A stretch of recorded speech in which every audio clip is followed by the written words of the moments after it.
When George Allen Durkee began painting in 1965, there were no art schools nearby, so he took a correspondence course and a night job, studying by day and working at night.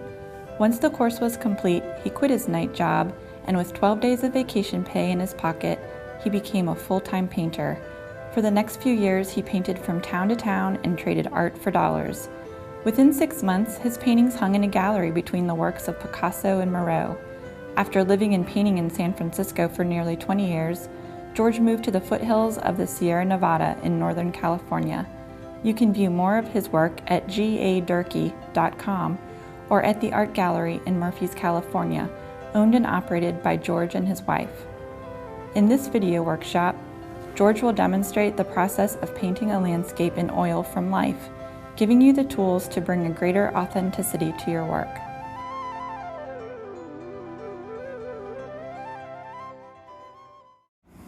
Now I'm drawing this bridge in perspective, so this is not a perfectly horizontal line. If I look out there, I can see there's a vanishing point, and I know it's right, it's over, way over there. That line, this line is aiming at a point way down there, and that goes for the line underneath the bridge.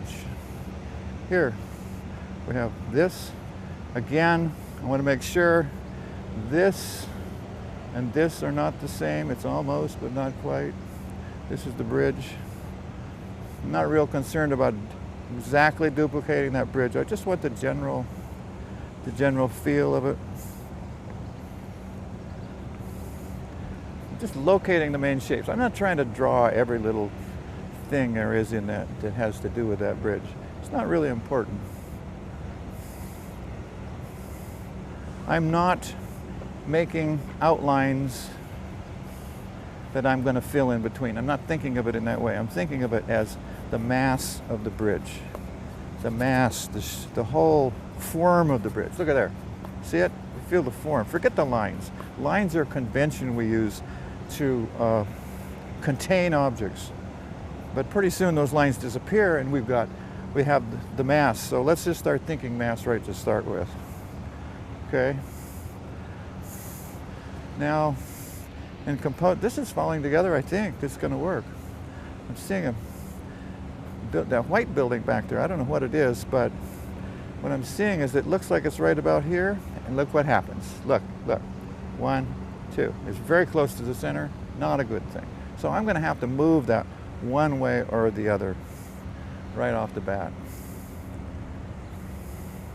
So I'm going to move it a little to the left of center, to the left of this center right here.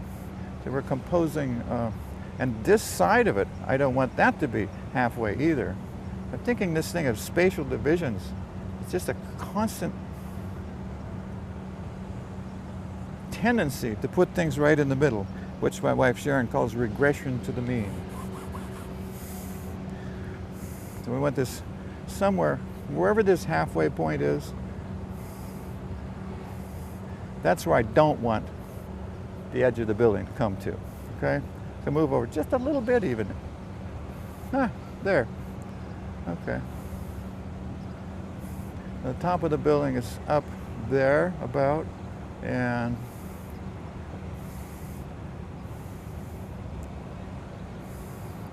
there's a couple of stair steps on this building.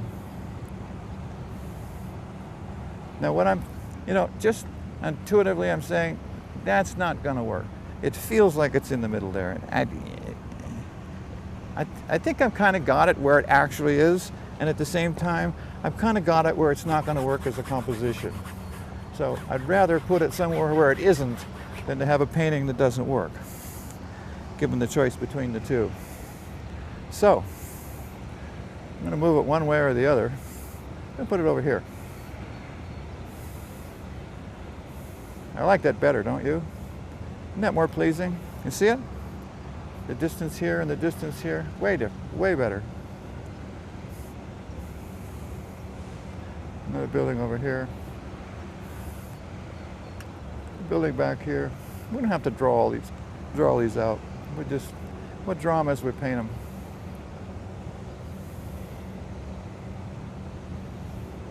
So as I'm putting this line, I'm comparing it to the bridge. So it actually is way down. That's about right. And again, it's a perspective line. It aims to a vanishing point way down there, not there, there. Right angles. If I put my arms out at right angles to that building like this, this arm points to a vanishing point over here, and this arm points to a vanishing point way over there. It's like a mile away. Huh.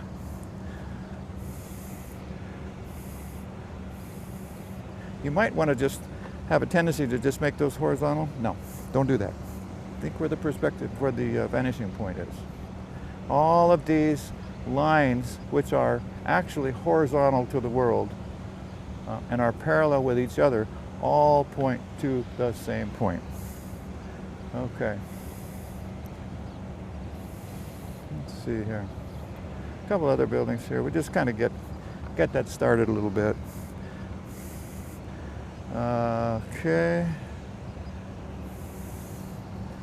See, I'm just trying to get the masses. I know I used outlines here, but I'm thinking of the shape that the outline defines more than the outline itself. I'm not going to fill in between the lines. I'm not going to do that.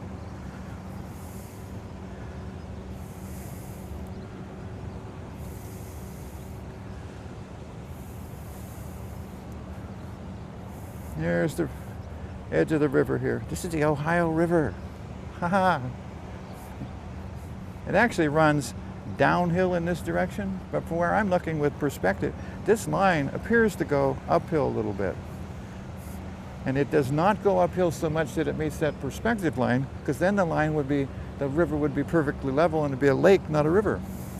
Okay, so this line then points to a point a little lower than these lines. Perspective.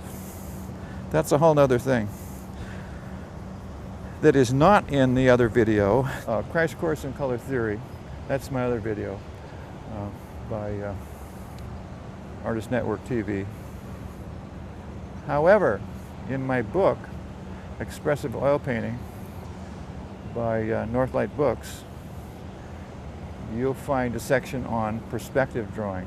It'll talk about this kind of stuff that I'm saying here, and it'll go a little more in depth and give you a way to think about perspective, a way to understand perspective, so that you won't have any more trouble drawing in perspective. Okay, you know what? I believe we have located the main shapes. Not every shape in the thing. I haven't painted all the little windows. I'm not going to paint this kind of thing. We're thinking broad, simple masses. And there it is. We have located the main shapes.